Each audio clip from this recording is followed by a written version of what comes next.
So for this Women in Art show, it is important. It feels very meaningful to us as, like I said, we are female founded and female run. Tonight we're featuring, as part of this Women in Art show, the French Impressionist Berthe Morisot, the American Impressionist Mary Cassatt, Helen Frankenthaler, and we are just thrilled to have Natasha Zupan and Lori Kozen-Geller, the sculptor Tola, Sky Hoyt, Carol Gove, and the amazing Kathy Buist, who I see is here in her studio. Hi, everyone. Mute yourself and say hello. Hi. It's great to see everyone.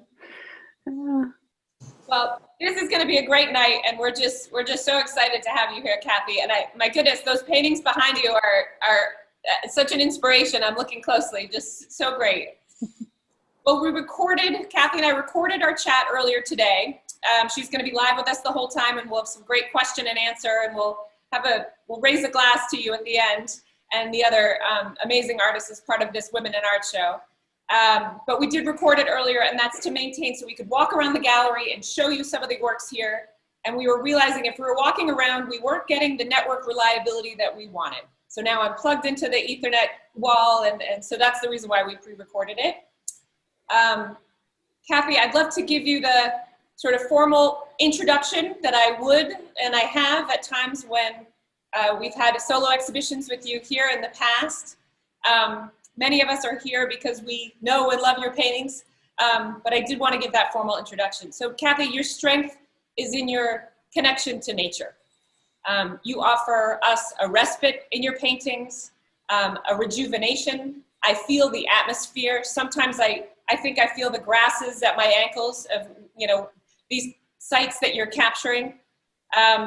Your brushwork is bold, but often feathery and delicate. I'd go so far as to say sometimes your paintings, to me, are medicinal.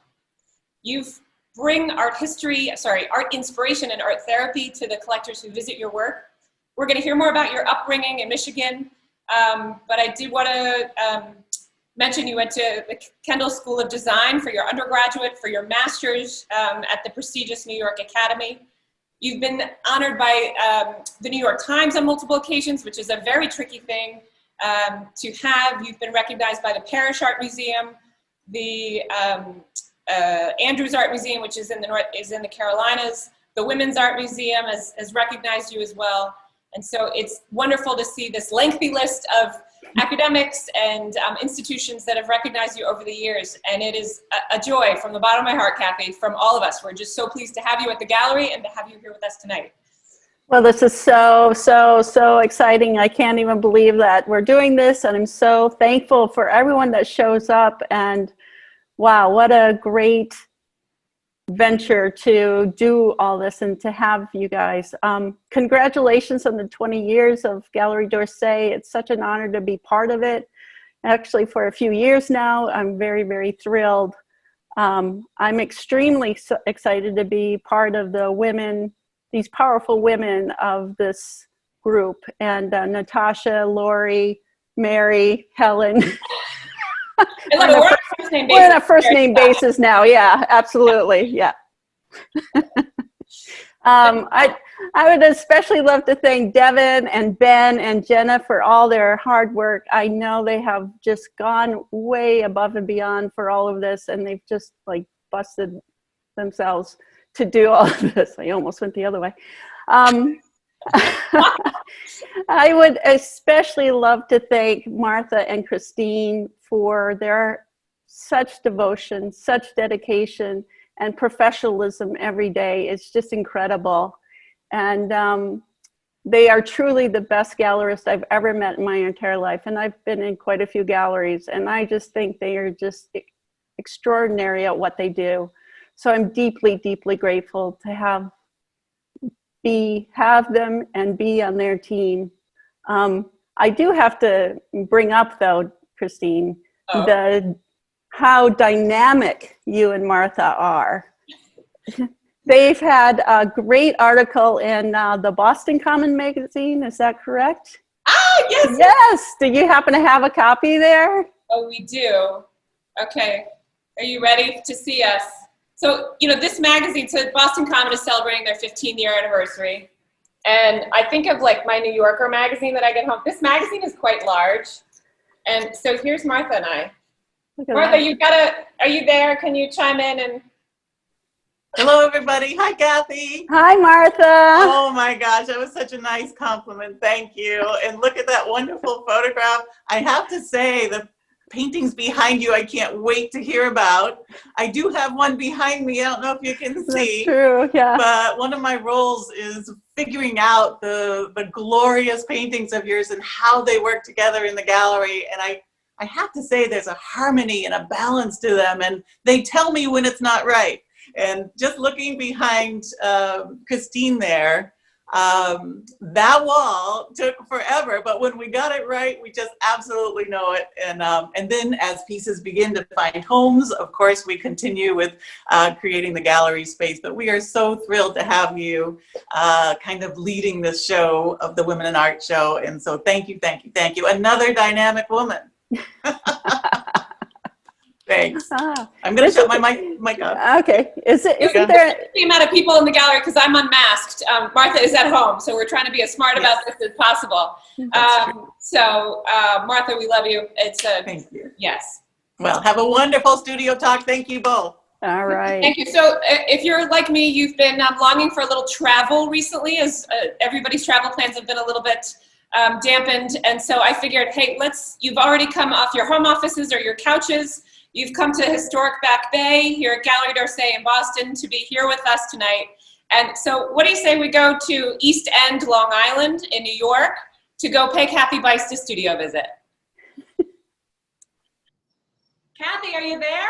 Hello, how are you guys? Hey, we are so happy to have you, to be with you today. You know, we all wish we could join you in person, but this is such a special thing to be able to have you turn on your camera and open your doors, and we get to come in and have this very special tour of your studio and your space and the nature around you. We know how few people you let in to your studio. You are far off the beaten path for most of us, so it's rare that you are able to have collectors there, and it's a very intimate thing that we're going to come spend some time. So thank you for having us.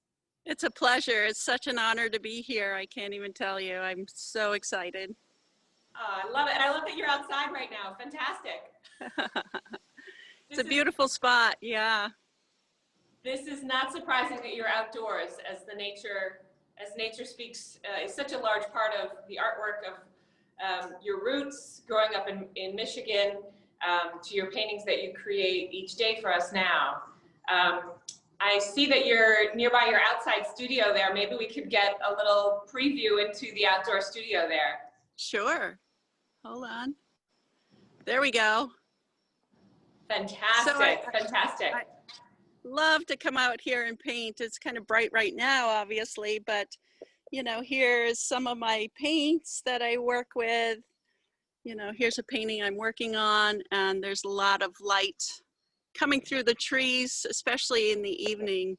This is like my sunset view, so it's really, really beautiful. Really reminds me of George Inness. Oh, and there's one of my birthday trees that I got this past year. Your birthday trees? What are your birthday trees? Well, you know, I had kind of a birthday this year, so we didn't know what to do. So we got some trees, because obviously I love trees and I love to see what they're all about. As you know, the pine cones resemble so much for myself, and we can get into that pretty soon, but they're really, really spectacular trees. This one grew about 4 feet already. So No that's fine. kidding. It has the fall leaves in there now, you know, because they shed needles at this time. That is so fitting that you got trees for your big birthday, Kathy. I love that. I know. I do too. I think it's really exciting. Well, I got a treat earlier this week via FaceTime to walk through that garden with you, but I thought our collectors at home would find it of interest that you were showing me a kaleidoscope of colors in your garden. So you were not just saying, oh, this is my garden, but I saw purple tomatoes, orange tomatoes, yellow tomatoes, red tomatoes. And this is sort of thoughtful of you painting with your garden there, which I just thought was great. It looks wonderful this morning. Every vegetable I had in here had a different color. So the peppers were purple, the green beans, we call green beans, but they're really purple and yellow and green and all kinds of colors. So it's exceptionally fun. There's red peppers in here. Very, very fun to have. And I know planting seeds and farming and feet in the soil is not something that is foreign to you. Can you begin to tell us about your roots growing up in Michigan? Yeah, my dad is a flower farmer in Michigan and a celery. And I remember being a kid, well, I planted a lot of plants in my day. And my dad, you know, we would be out there forever. And he really brought us into loving what nature's all about. We were always hiking and fishing and boating, all kinds of stuff. It was so much fun growing up there as a kid. And I remember planting, this is my point earlier, is I would look up from the planters and see these enormous skies. And I just loved it. I just thought it was so expansive and so gorgeous. Our farmhouse was on a hill and we could just see everything. Oh, look at that light in that tree. See, that's the George Innes light that I always refer to. I love it. I see it. Yeah, it's gorgeous. That's amazing. And I know you have a reverence for trees and nature, and how do you break from, you know, how do you come from that landscape that you're in and sort of going from the macro to the micro? You mentioned a pine cone earlier. Right. So at the Vermont Studio Center, one of my instructors really encouraged me to paint something several times to create a voice. So she said, pick one object, any object you'd like, and just paint it like as much as you can. So I took that assignment and I painted that pine cone hundreds of times in all different types of styles. And it really helped me to establish this place of voice. That's one thing I think is critical of a painter, to establish a voice of your own and find what is essential to you and what happens. The one thing about nature that I love the most is that it captures this transitional moment, and it captures a power, whether it's subtle or extreme. One of my great stories about Turner, as you guys probably know, is that he tied himself to a boat mast and experienced the storm. The other night we had a huge storm here, and I sat outside and really felt it. I'm probably not going to tie myself to a boat mast, but yeah, right. But anyway, so he really wanted to experience that, and I understand where he was with that, where really, you really want to feel it, you know? Oh, so yeah, the pine cones, here we go. Sorry, I have a lot of fun stuff. So these pine cones, I painted hundreds of these, and you can start to see, this was back in the early 90s. Oops, sorry about that. Amazing, Kathy. I love seeing those, the sort of meditations on a tiny piece of nature and sort of meditating on it. Right, right. You really look at that as, you know, like the extreme. Yeah. Absolutely. Well, we have an amazing collection of paintings here. As you continue to head into your studio, maybe you could speak about this one, which is Emergence. And I chose this one to speak about first because of these gorgeous greens that you are so well known for, Kathy. And we can see the transition from the trees in your backyard and that George Innes light so clearly in this one. Maybe you could speak a little bit about this one? Yeah, so, you know, in the movement of that. You can see it and focus in it on the trees behind me. Since nature is always moving and transitioning, that's what these paintings are all about. This one specifically is really about water, and water has so much meaning to so many people. You know, it can be highly soothing and peaceful and restful. And within that, like in Monet's paintings of the lilies, that's one of my favorites. I happened to see that in MoMA a while ago. And it so inspired me to really take a moment and capture what he was trying to, I get what he's trying to do. It's these gestural moments of light that run across here. And also, you know, water has great depth. It's life forming and just shows transitions. It can be highly destructive, but it can also be highly inspirational. So how it reflects light is just so motivating. You do such a beautiful job to incorporate that into the paintings. And I love how you incorporate the swirls. In some of your paintings, I even see a bit of calligraphy. Can you speak about how you incorporate that into your canvases as well? It's really capturing the moment, you know. It's actually a challenge to allow oneself to have the freedom and the grace within oneself to let that happen. You know, so often we want to control what we do and have, you know, overthink it. And the gestures, you can't overthink a gesture. If you do, it looks forced. Like Picasso said, you know, it takes years to become young. And I get it, because, you know, we love children's drawings, and that's something he really accomplished later on. Yeah, I love that quote. Yeah, that's a great one. It took him a whole lifetime to paint like a child or something Right. like that. Yeah. Absolutely. Yeah. And this one also has some really beautiful texture. Can you talk about how you incorporate unusual media? Leave it at that. I'll let you explain into the painting, into your paintings.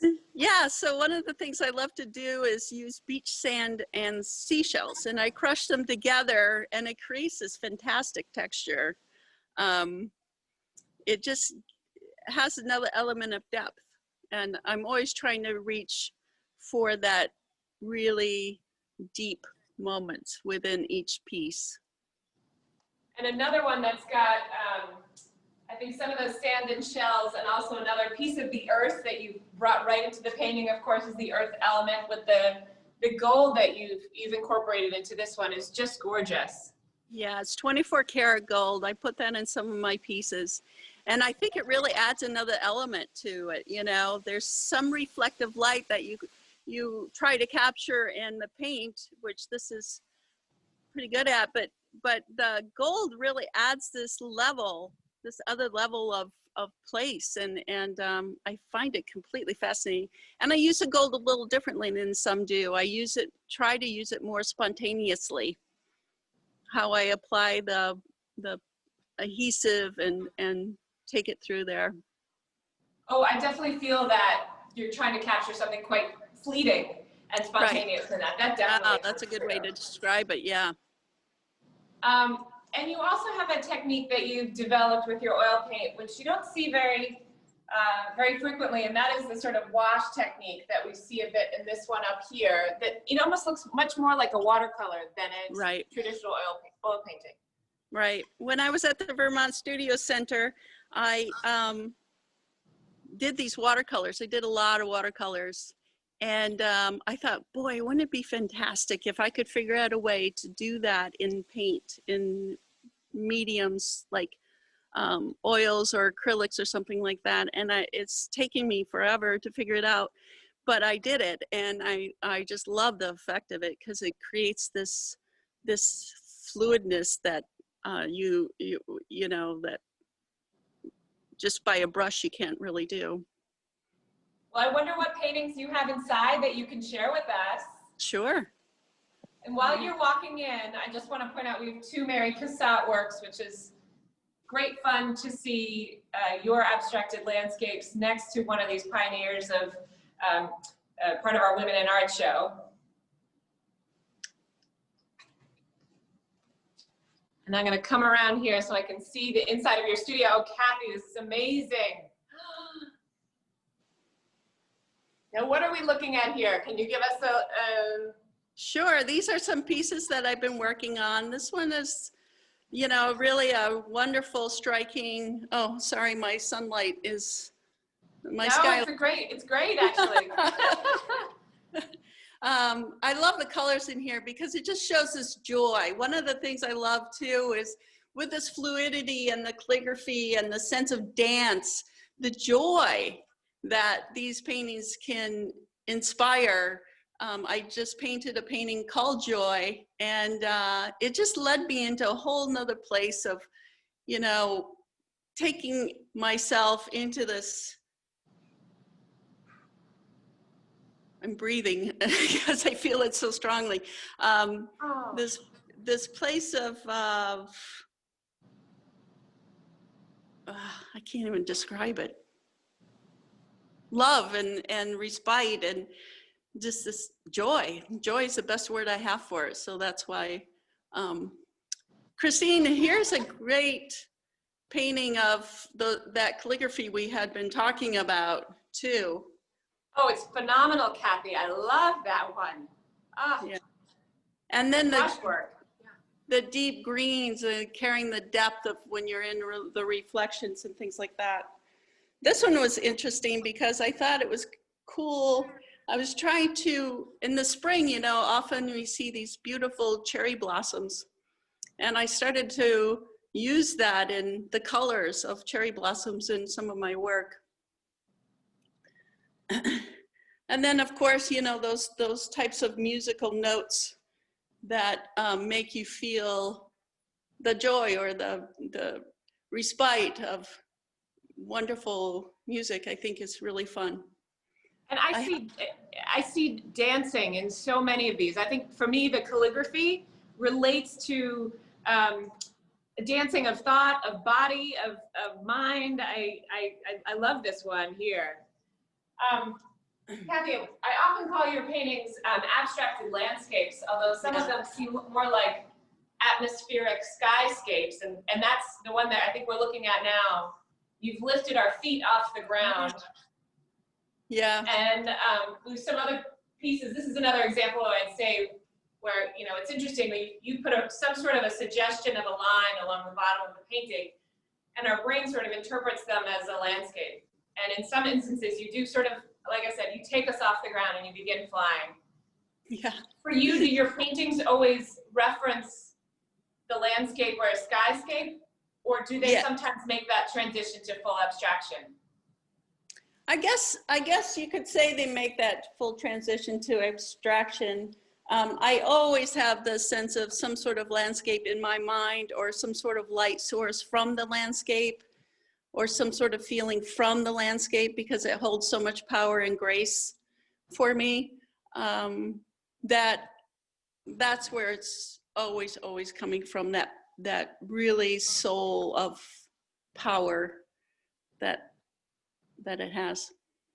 There's another really great painting over here that I'd love to share with you. So we're going to go past Natasha Zuban here, Lori Kozengeller, a couple of Joan Miro paintings. But I wanted to share with you this one as well, as this is a little bit of a unique palette, but another example of sort of that skyscape moving toward abstraction. Yeah, you know what's fun for that one and me is the exploratory. So one of the things I always try to do is explore color and relationships and things like that. And, you know, when the fog rolls in, you see this glow through the fog, and it's just really cool. And I think this one kind of has that essence to it. It has a subtle quality in the neutral tones, but then it has these really wonderful bright lights within it. So that to me is very fun. And the high notes of this beautiful orange is just fantastic. Exactly. That you've created that. And Kathy, we know you've studied the famous transcendentalist and naturalist Ralph Waldo Emerson and Henry David Thoreau. I know some of those paintings are back in your New York studio, and we can't see them today, but could you speak a little bit about the Pace of Nature series? And that's an Emerson quote. He guided us to get in time with the pace of nature. And I feel like I loved that series title that you created for that body of work. But can you speak about that series a little bit and actually incorporating the text into the works? Yeah, so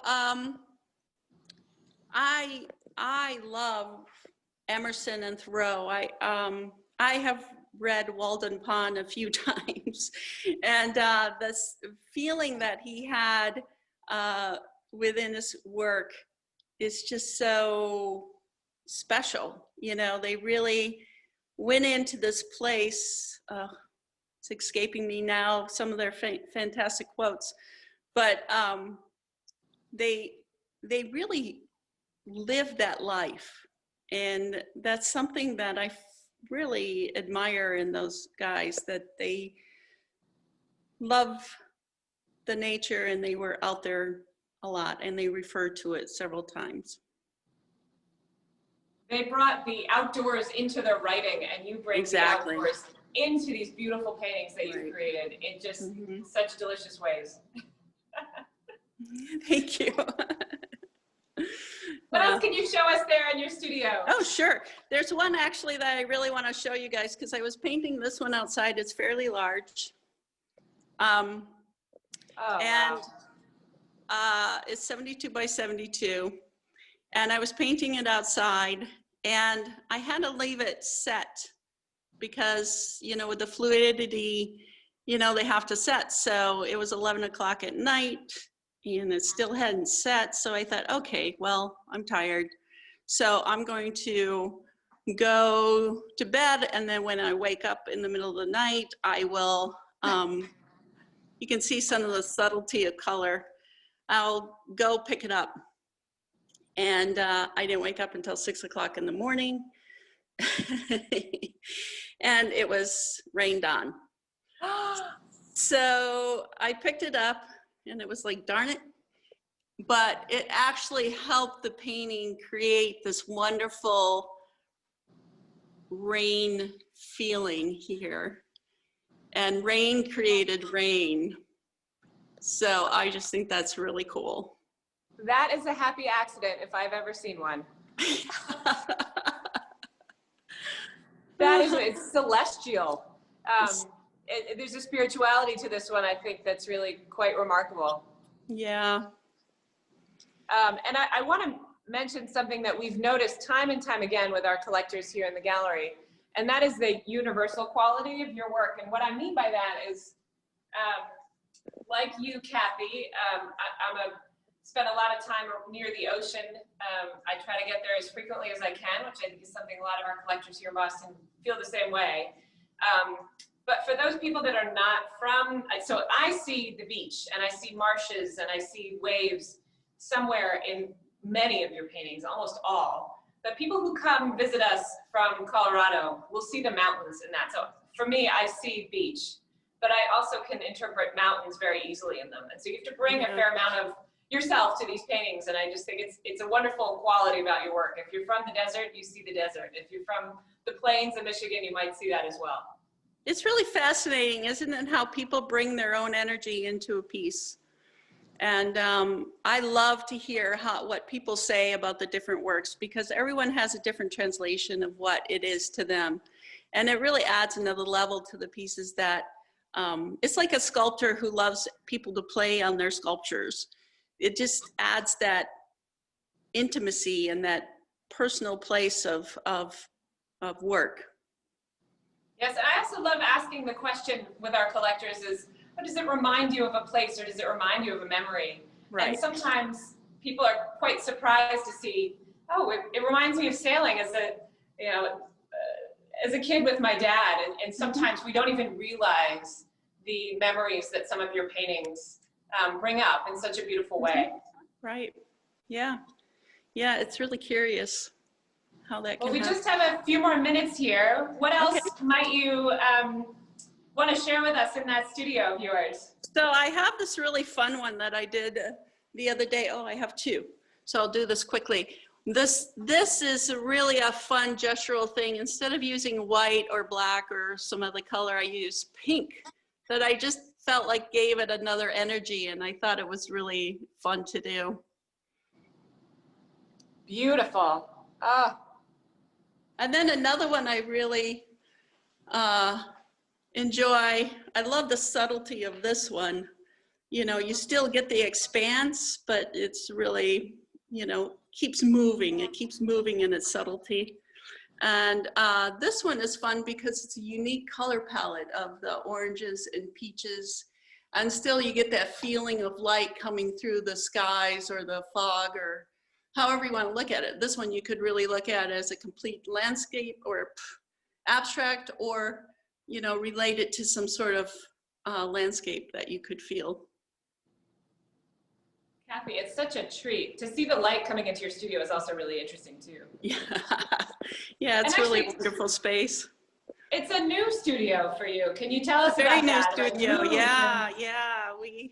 I had a great studio in Asbury Park, New Jersey, and decided to move to the east end of Long Island because I love the light here. They refer to it as a Mediterranean light, and I love Paris and I love France. I love the South. I love Nice, and you know that velvet light that comes through there also comes through here because there's so much moisture in the air, and that I just have always, when I walk around here or when I live here, I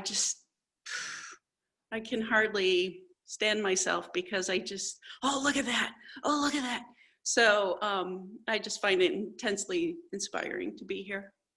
I love that excitement. And actually we should mention that you're part of a long procession of artists that have lived, very famous artists that have lived in the East End, a number of really influential women artists, Lee Krasner, her husband was Jackson Pollock, Joan Mitchell spent a fair amount of time there, Helen Frankenthaler with her husband, Robert Motherwell. There's a long line of very influential female artists that have been living and working in that area. So may their energy be with you. Thank you. I think it is. I definitely feel it here. I can see why it's been such a wonderful place for everyone to be and to work here. You know, it's just like a credible space. Fantastic. Well, now I think we're going to shift into seeing you live again so we can answer some questions and spend some time with you live and in person via Zoom. So stay tuned. All right. Thanks, you guys. See you soon. And we're back in Boston. Kathy, thank you so much. Oh, I know you're on mute now, but you know what? I neglected to mention earlier that we're hoping that we can use the chat feature to ask the questions. So I have a couple things I wanted to share with Kathy that are I have a story and then some fun news that you'll love to hear, Kathy. But would you be so kind to type in the chat, and we'd love to direct those questions to Kathy in a minute. So I wanted to share one personal story with you, Kathy, that I mentioned earlier that your paintings were medicinal. Well, I had one moment during the pandemic. So I'm a mom, my husband and I have 2 kids, and I'm telling my kids, you gotta sit down and you gotta engage with your classroom. I'm not gonna let your brain get mushy. And my 8-year-old son is just like not wanting to participate in this. So I bring him over to the couch and like my ears are smoking and I'm trying to remain composed with my little guy. And over Caleb's shoulder is Immensity, which is a painting my husband and I acquired a few years ago. And it literally took my breath away. And I'm not exaggerating in this moment, as people do to tell stories. It took my breath away. And in that one little moment, I had enough art therapy in there to sit down and have a more meaningful conversation with my own son. And I know it's anecdotal and it's just me, but Kathy, I see it every day in your paintings, and the light and the really the beacon that your paintings are to so many people.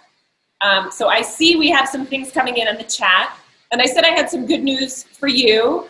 which is, despite the fact that Boston's a little bit quiet, we have placed 7 paintings so far with the women. Wow. In Woohoo! collectors so far. So I mentioned that to share the good news with Kathy, but also to mention to collectors at home, you can also use that chat to say, what's the title and dimensions of the painting over Christine's shoulder or something like that, or if there's something in the walkthrough earlier today. But I would be remiss if I didn't say, sort of take a look on the Sooner side on the website, or here to find favorites. I totally practice what I preach. I have Kathy's paintings in my home, as I mentioned. But let me see, I think we have some questions coming in here, but please don't be shy. Thank you so much. Okay, Kathy, the question is, does the experience change when painting the larger pieces versus the smaller? I guess the question sort of is in relation to scale and energy, I suppose, with the canvas. Thank you for that question. It's a great question, really great. You know, it's interesting because when some small paintings, if you just see them in small images, can seem as powerful as the larger images. So it's really interesting. And I think, who was it? I think it was like Crow or somebody said, if you can put that much power within a smaller painting, you really achieved the goal. So I think that's pretty cool. Painting the large paintings is really physical. I'm up and down off the floor. I am moving the painting around constantly, and it's incredibly a physical workout, really. And painting the small ones are a little bit easier just because they're small, but you try to create each smaller piece as a jewel, as a precious thing that someone can really feel the energy, but it's a different experience in some ways. Kathy, I've seen videos of you painting, and it is not painting as the wrist as you suggest. It's painting from the shoulder and the hip, and I mentioned dancing in the interview, but it is very much a whole body experience. Which, it really is. Yeah. It really is. I really do throw the paint onto the canvases at times. I really do splatter all over the place. It's my shoes and clothing is a mess, so it's very fun. It's a good experience. I have a great question from Fran and Andrea, who's asking you to speak about how your painting has shifted over the years. Have you always been a landscape painter? Have you dabbled in other themes? Mm-hmm. Yeah, so I have painted landscapes my whole life, ever since I was little.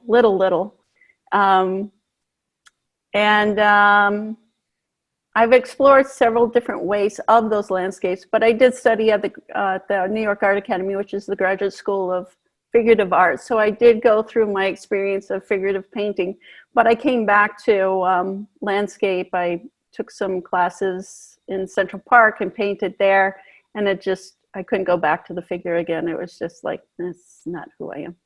So, not that I won't do it someday, because it would be fun. Like the Tola piece right by your shoulder there is fantastic. I love it. Yeah. That's so great. Yeah. Mm-hmm. Yep. We've got another one. Let's see here. Do you paint multiple paintings at once, or do you stick with just one? Could you speak about that element of your process, please? Yeah, I find that incredibly important to paint several paintings at the same time. I had a critic in Vermont that actually he paints on the Cape now, and he said to me, Kath, if you use several paintings, you don't overstate one. I don't know if I'm saying that right, but you really learn to move, and it helps you to express yourself differently. And I definitely feel, and especially because I layer so much, there's so many layers, that I really have found that painting several pieces really helps me move and to feel other types of energy and explore different things. And that's a logistical issue too, as well, with the oil paint, that you need to wait for things to dry. Drying, yep, set, yeah. Yeah. Mm-hmm. On average, how long does it take to paint some of your larger paintings? Wow.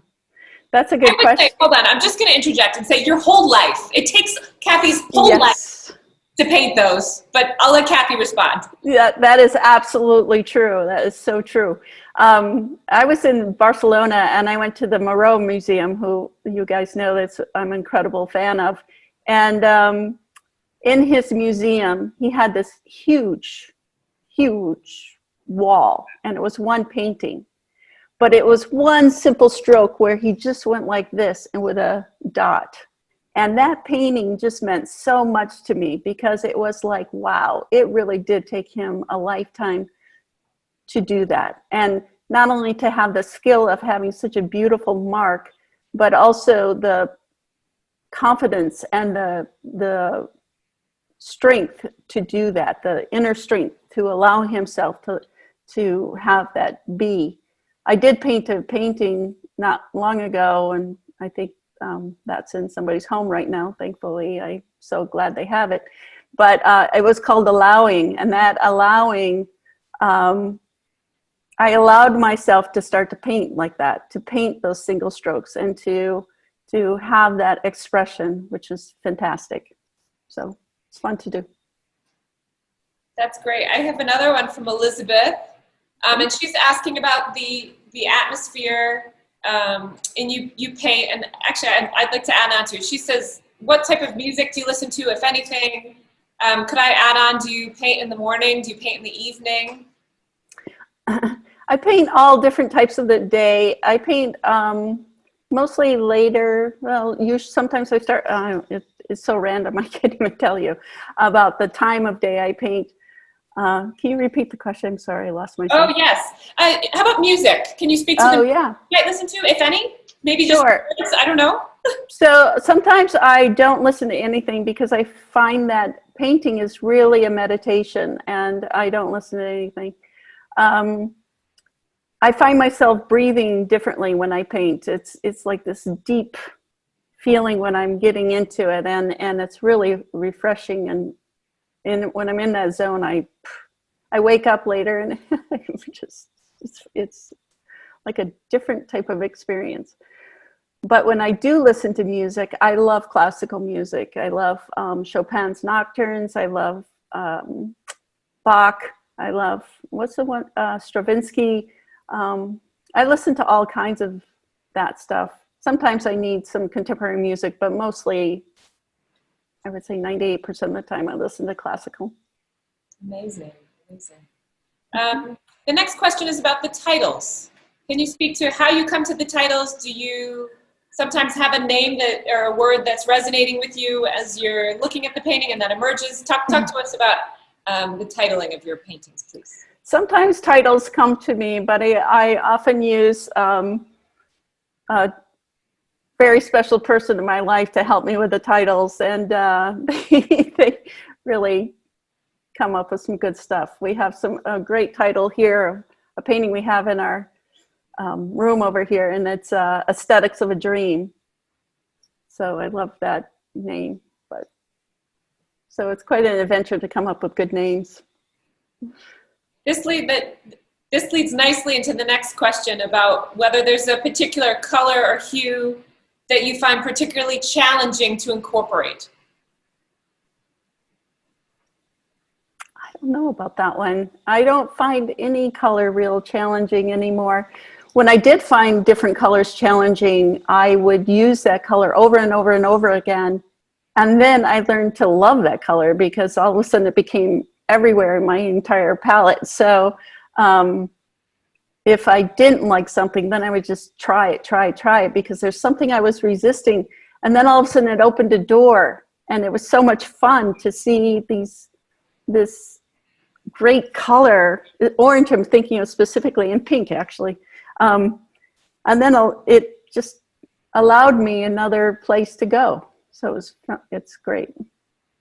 So Kathy, I know that you are extremely dedicated to your painting, and so hearing you say that you find something that's a little bit tricky and then you go after it is so intrinsic in your personality, and I love that question for that reason. Yeah, I really do. Yeah. The next question is, this is a wide open question, but what do you still wish to achieve? What are you working towards, Kathy? I think to open my mind to new things in my exploratory with my work. I think that that's really important to me right now, is really to see where I can go with it. You know, I love painting large, I love painting small, so that's there, but maybe there's other ways to incorporate other things that might be interesting to do. So that's something I'm trying to open my mind to and challenge myself with. Kathy, could you speak about the commissions? We've done so many of them here over the years. Either someone admires a big one and needs something a little bit smaller, or admires a small one and wants it bigger. And you've got a great eye for doing the commissions, and our collectors are always thrilled with them, actually, which is not always the case. Can you talk to us about the unique way that you like to do commissions with the multiple canvases? Yeah, so when I do a commission, I love to do a couple, sometimes 2 or 3 different paintings to relate to, because every painting should have its own place and every painting should be unique. Even if someone needs something or likes something and needs to have a shift in size or whatever it is. And I really believe that creating these 2 or 3 canvases at a time helps me to find other voices for the same idea. And it's a neat experience to have that. Yeah. Well, I have a question coming in about the one directly behind me, so I'm going to scooch myself. Okay. Pardon me. No, it's this one. Oh. Kathy, could you speak about the blue one directly beneath your title there, your name? Yeah, so that's really interesting, isn't it? The glow of the light under along the water line there, the inlet, what I think of as the inlet. I would love to hear the person's thoughts about what they feel about it. And then the gold 24 gold leaf in there really is a wonderful type of reflection. This is a great example of the fluidity of the paint going up, especially from Christine's shoulder. I'm pointing like you guys can see me, but the fluidity of the paint coming into the lighter areas of the clouds. So it's a beautiful piece. Absolutely gorgeous. The sky in that is absolutely spectacular. Absolutely spectacular. And I have another question about how you put together, say, a triptych, or some of the larger sets that you've created over the years. Yeah, those are fun because I see them as puzzle pieces.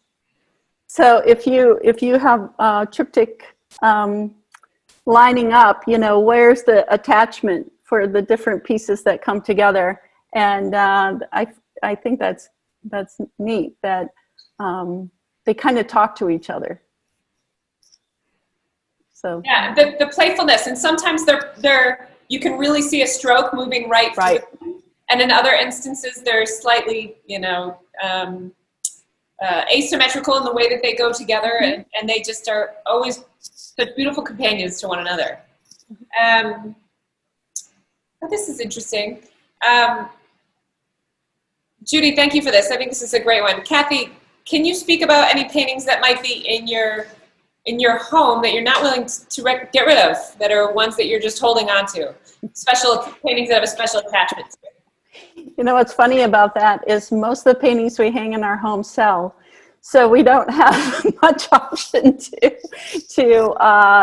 yeah, we hang one and somebody requests it. So we don't have much choices that. I do have some special ones that I keep, but they're very small. Like the pinecone paintings, I probably will never part with those. Yes, and if you told us about them, we'd probably come after Martha. Yeah, right. What's that one? I think I have someone that might like that one. So don't even tell us about it, really. Yeah. What other questions might we have coming in? Oh, I've got another one. All right. Well, as we're getting close to sort of the last few minutes here, if there's a couple of other questions that come in, I think we've got time for it. But I did want to share with you one story about me and homeschooling and Kathy Buist's painting. But I want to share another one, a story that also actually was a collector that lives on Long Island. And he sent me a text in probably April of 2020. And anxieties were running high amongst all of us.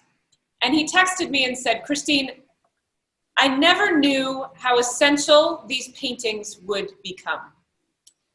And I never knew how essential these paintings would become. I have the chills every time I mention it. The power of art is huge. And living with works of art like Kathy Buist, like Natasha Zupan, like Mary Cassatt, there's a meditation. It elevates the conversations that we have when we invite family and friends into our homes. And it's a true asset. I know that it's not food on the table. It's not air to breathe. But I know, Kathy, what you are doing is an essential part of our humanity. And I want to thank you. You got choked up earlier. Now I'm getting choked up. I want to thank you for what you're doing, for the medicine, for this homeschooler, for all of us. And we want to raise a glass tonight to you and to all the other women in art, artists that we have tonight here as part of our Women Art Show. Signing off from me, Christine Hammond, Martha Folsom. Oh, the champagne is being popped. Hold on, it's being popped. Martha has to jump on that one, right? There we go. I don't know if you heard that at home. Okay. Oh, that's great. But on behalf of all of us, myself, Christine Hammond, Martha, say hello, Ben Flight, very large role in putting all of this together. Devin Engel, Jenna Gazoy, Kathy, thank you. Thank you guys so much. Thank you. Cheers. Thank you. Cheers, everybody. Thank you for joining. Cheers. Cheers. Thank you. To you. Thank you all for coming. Thank you so much. It's such an honor. Well, if there's other questions, you can put them in the chat, or if you wanted to unmute briefly, we're happy to try to do that. Oh, I have another one. Okay, Kathy. Could you share some insights you've gained as you've evolved over the years as a painter? Paint a lot. Say it again? Paint a lot.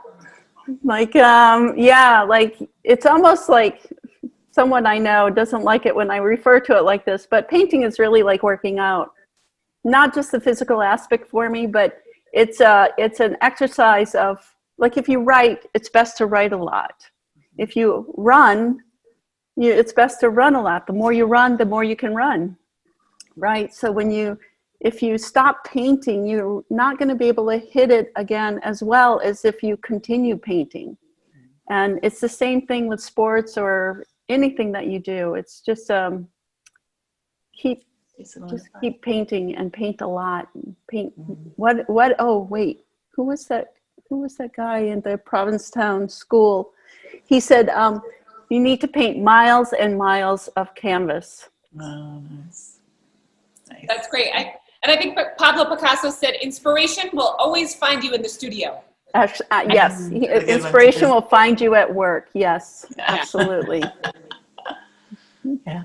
Oh yeah, Maureen saying there's a phrase that resilience is a muscle. There you go. Like that for you. Yep. A question about the skies from Marianne. When you paint a sky, do you ever paint from one of your photographs or from your heart and your imagination? Most, I would say 100% of my skies are done from my mind or from, just painting. And I can't paint from photos. I don't know why. It just doesn't work for me. So all of my paintings are reference for what I have seen or how I feel about something. Well done. Beautiful.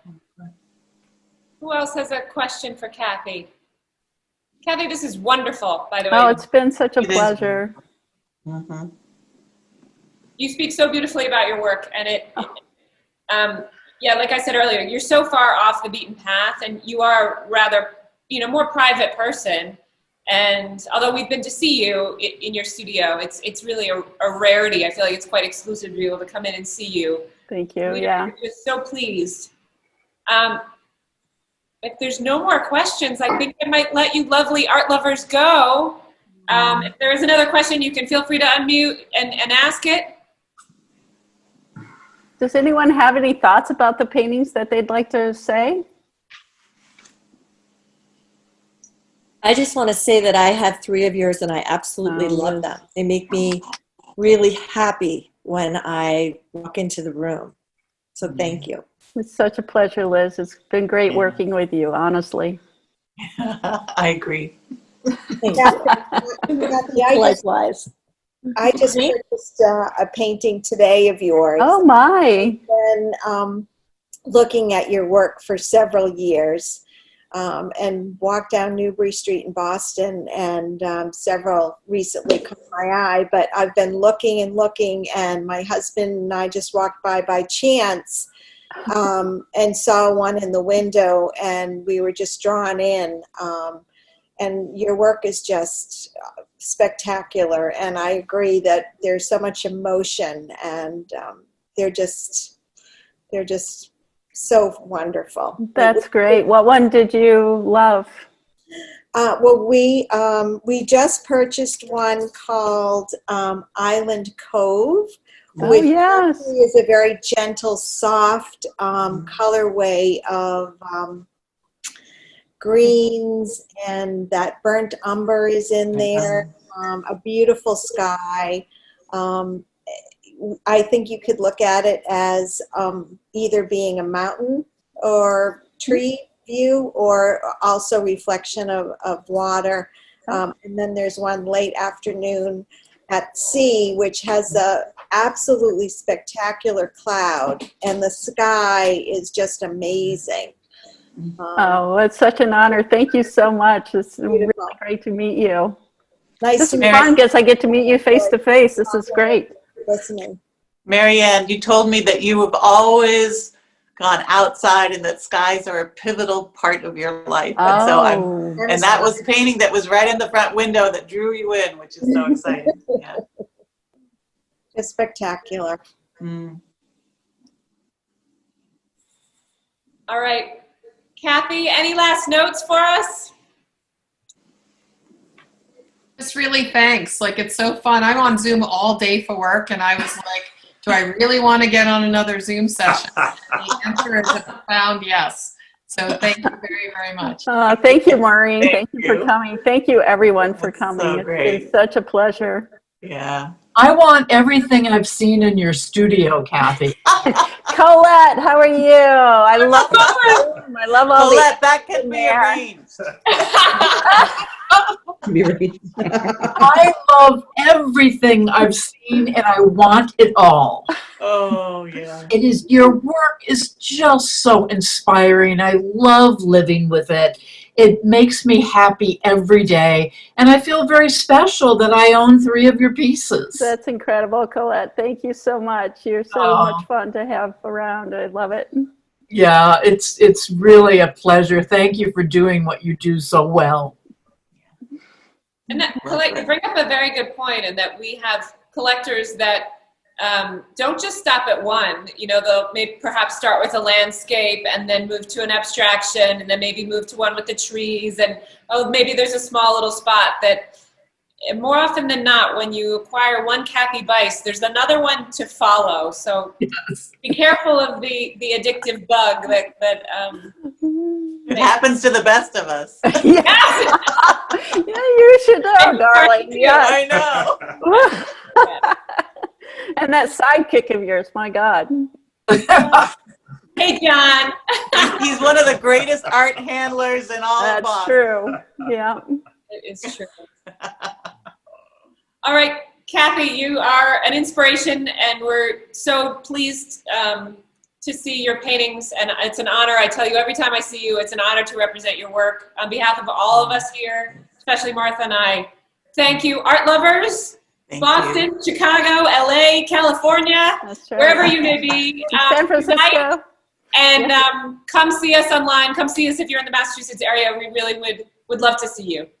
Thank you guys. Thank you all so much. Thank you. Thank you. Thank you. Well, get inspired, everyone. Bye. Bye. Thank you. Bye.